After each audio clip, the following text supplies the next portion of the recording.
Welcome back, everyone, to another OKest recap. We've got a number of things to cover today. We had the Legion Go launch and some difficulties around that. We also have a roadmap of what's coming in the future. And as usual, we're going to cover all updates from your favorite handheld PCs. But before we get into the devices, let's cover our quick news. So we have the 7840U drivers that have been updated to 23.11.1, which bring about a number of stabilizations and improvements. So let's take a look at it. Taking a look at the release notes, we have new game support for Call of Duty Modern Warfare 3, Like a Dragon Gaiden, The Invincible, and JX3 Ultimate. And now we also have Radeon Boost support for Alan Wake 2, improvements for AI and machine learning for various programs. We also have a number of fixed issues. There was a performance metrics overlay where it was showing NA for FPS, so that's now been fixed. They've corrected some unexpectedly low performance on Counter-Strike 2. Some fixes for flickering issues in Alan Wake 2 as well as Total War, incorrectly requiring a rebuilding of the shader cache for Forza Motorsport as well as Baldur's Gate 3. That's something I actually experienced myself. And then a couple of other small bug fixes. There's a few known issues relating to audio becoming out of sync, some occasional corruption that was happening during EA Sports WRC, stars failing to appear in Crysis Remastered, and intermittent micro-stuttering experienced on Chromium-based browsers. So quite a few fixes and updates, so this is a good one to have if you're on a 7840U device, so make sure to check it out. It should work on most of them. I have got it on my OneXFly, and I've had no issues installing. I'm assuming it'll probably be the same for most other devices. So that's all I've got to cover for the quick news, so let's jump in straight to the Legion Go.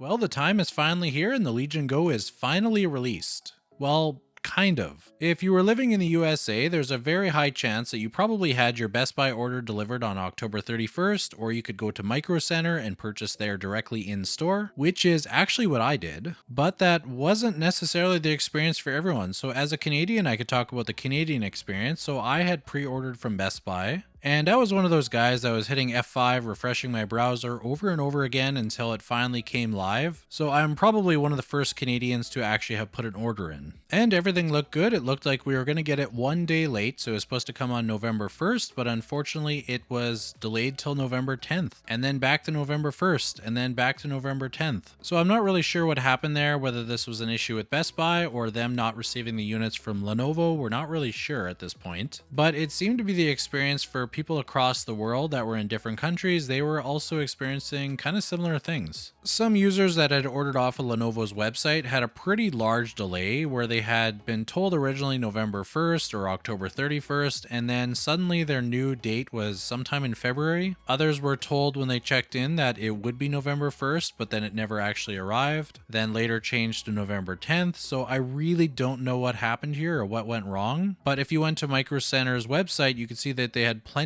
in stock. So something was weird with the launch here. I'm not really sure what happened. I'm gonna guess they just didn't get the units out to where they were supposed to get to. So unfortunately the launch really wasn't that smooth outside of the USA. So for those that aren't in the USA, what was your experience with ordering this? Did you end up getting a delay? When did it get delayed to? And do you have your device now? Let's talk about it in the comments. So as you can see in my background here, I managed to get mine. I did have to drive an embarrassing amount of time to get it, but I did get it from Micro Center. And I put up my first guide for it, the SSD swap, so check that one out if you're looking to do that. Or check it out anyway and feed the algorithm. And I've got the next week off work, so I'm going to try to power out as many videos as I can during that time. So now that the device is out, how is it? Well, the reviews seem to be very positive for the most part, and I've had a good experience with it myself. There's been a number of video reviews that have come out. There's one from Retro Game Corps, there's the Phawx, Fan the Deck, and Taki Udon. I haven't really had a lot of time to actually play on the device, so I'll be waiting to do my review until I've actually had some hands-on with it. But in the meantime, check out these other videos. They're pretty good. I'll drop some links in the description for you guys. Overall though, it seems that it's slightly outperforming the ROG Ally, and that's likely due to the faster memory. And if you're involved in any of the communities, you'll kind of see that the reception has been fairly positive for most people. There has been some notes about the fan having a bit of a whine, and I noticed that as well. When I turned up the fan, it's very obvious that there's a bit of fan whine. Another thing that I've seen noted is some people mentioning that there's a bit of inner dead zone issues. I've seen that in a couple discussions for certain games, while others have actually experienced the opposite. So it's kind of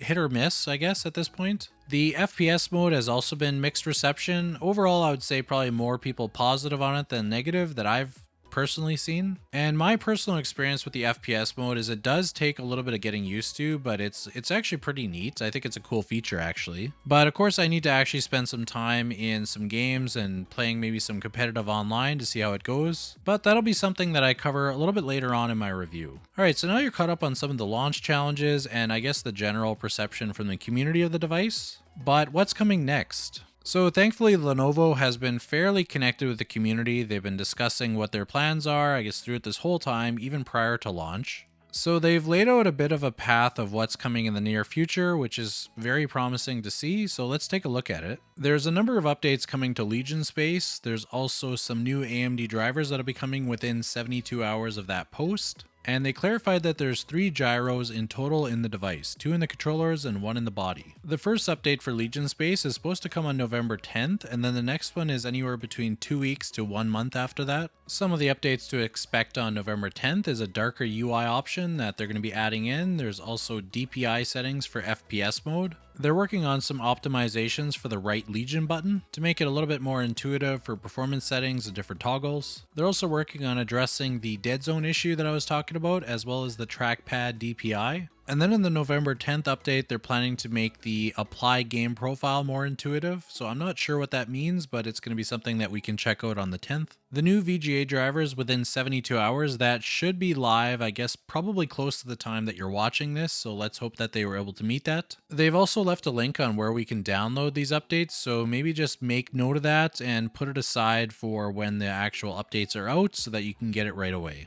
So it seems that they also plan to continue these style updates going forward, where they're going to do Ask Me Anythings and get community suggestions. So this is very encouraging to see. I'm really happy to see a company that wants to improve the product and get the customers' input on it. So I strongly recommend joining the R Legion Go Discord. Some of the guys there will gather the information and pass it along to the staff. So it's the best way to really get your voice heard if there's something that you want to see changed or something that would be cool to add to the device. And as usual, I'll leave a link to that Discord server in the video description. So let me know, did you get the Legion Go? Are you having trouble with the shipping, or did it go smooth for you? And what kind of videos would you like to see me put together for tutorials? Let's talk about it in the comments and go from there. And that's all I've got for the Legion Go, so let's head over to our ROG Ally updates. For the ROG Ally this week, there's 3 things to cover today. There's the BIOS 331 that just came out, some new AMD drivers, as well as a couple of transparent cases, one that's coming from Jsaux and another one coming from Handheld DIY. We'll start off with BIOS 331, and the changelog is very detailed. It says enhancements, optimized overall system stability, and that's pretty much it.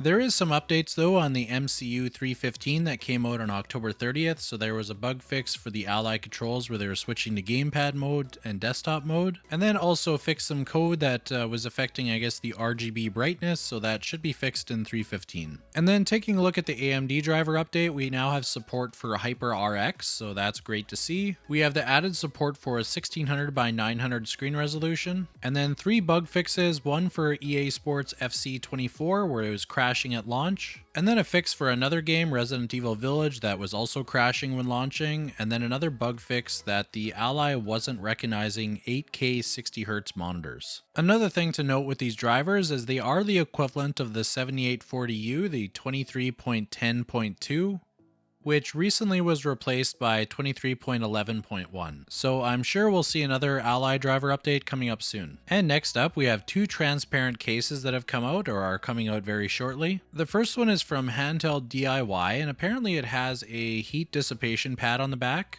And from their testing, they were able to lower the temperature, which I guess helped with some thermal throttling. So they have some benchmarks that they've shared. And I'm not sure if they've put out their video yet, but I know that's something that they're going to be putting out soon. One other feature about this case that's kind of nice is it has a kickstand at the bottom. So that would be kind of nice because the original Ally back cover obviously does not have one. So I don't have this back panel to test out any of the claimed benefits, so I can't really speak to whether it's going to work or not for lowering the temperatures. But maybe one time I'll pick one of these up, test it out, and then let you guys know. And then we've got this interesting case from Jsaux that's also transparent, but it has this looks like an RGB light in the back. Apparently it's customizable, so I'm not really sure what goes into that or how they customize it, but definitely an interesting concept. And I'll be curious to see what it actually looks like when some people start posting pictures when they've tested it out. But that's pretty much all I've got to cover for the ROG Ally this week, so let's take a look at the product of the week.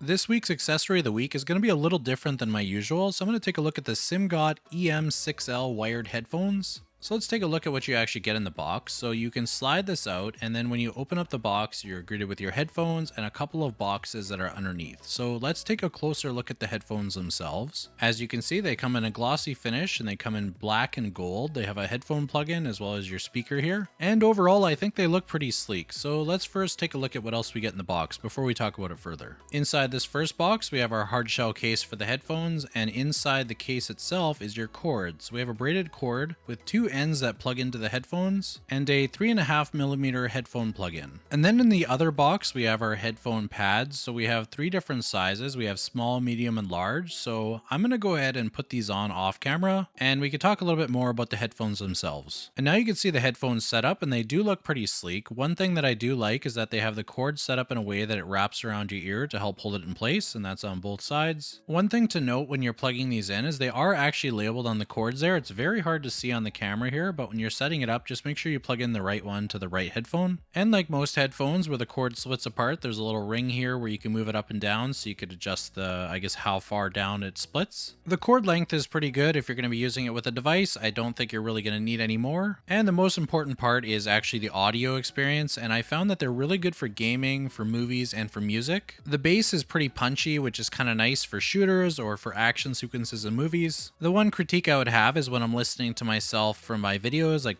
the vocals, they're not quite as good as my other headphones, but did beat the other ones as far as gaming and music. So if you're interested in learning more about these headphones, I'll leave a link in the video description and feel free to check them out. And a special thanks to Simgot for sending these out for me to test for you guys. For Steam Deck this week, the only updates that I have are for Steam OS, and because it's been 2 weeks, there's been a large number of them. There's actually been 8 updates since then. I'm not going to go super in-depth on each day's updates because there's far too many to cover, and some of them are fairly large, so I'm just going to give you the rough summary of what was basically covered in that day's updates. And then, as usual, I'll drop the link in the description if you want to see the actual full changelog. So the first update was on October 23rd, and that one was largely focused on gyro controls and some optimizations and bug fixes. We had another update on October 24th, and this was just a couple of bug fixes, nothing too substantial. On October 25th, we had a massive update to the stable OS, which is basically when they take all of the changes that they've been experimenting with in the beta and the preview OS and bring them together as a more complete package. So this one had changes really across the board, so take a look at the link in the description if you want to see more information. It's way too much to cover right now. On the 27th, we had some updates and fixes for desktop mode. And on the 30th, it was focused on Steam input fixes. And then on the 31st, there was some fixes for parental controls. Honestly, every time I do one of these weeklies, it's mind-blowing how many updates the Steam Deck gets and how supported the OS is. It's honestly really great to see. I really hope that we start to see this level of commitment and updates coming from some of the other brands, that we can get some of the issues fixed quickly. With the ROG Ally, we do get updates, but it's a little bit more infrequent. But aside from that, I don't have any more updates for the Steam Deck this week, so let's head over to AOKZOE. I don't really have any new updates for AOKZOE this week. There's no announcement for the A2 yet. I think that's coming in December, but we do have this one sale for the A1 where you can get it for $5.99 for the 1TB 16GB model, and you can get that in white or blue. It's a pretty good price for a 6800, so if you're in the market, maybe check out the link in the description. But aside from that, I don't have anything else for AOKZOE, so let's go over to OneXPlayer.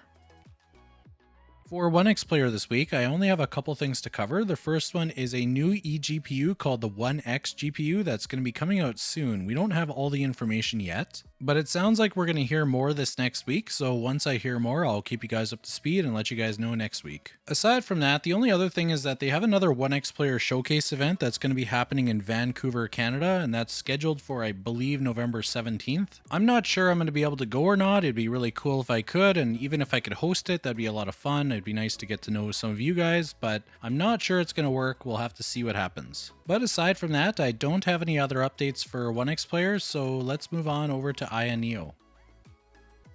For AYANEO this week, I have a couple things to cover. So the first one is that the AYANEO Kun has actually started to ship out to buyers. Now, this isn't exactly new news. The reason why is because this weekly is covering 2 weeks, and that happened just after I had done my previous weekly. But there are a couple of things that are a little bit more current. So there was an update to ISpace that recently came out, and this was for version 2.0.1.2, and what this did was fix Windows update crashing, optimize TDP stability, and fix the fan control post Windows 11 update. So you can grab that either through the ISpace app, or you can visit the website that I'll list in the video description and grab the update manually. Another bit of news for AYANEO is they have a pre-Black Friday sale where you can get 55% off certain devices. The only unfortunate part is that the 55% off devices are actually out of stock. It doesn't matter which configuration you pick, you're not going to have any stock of either the AMD or the Intel chip. There is still stock of some of their 40% off devices like the AYANEO Geek, AYANEO 2, or Air Plus.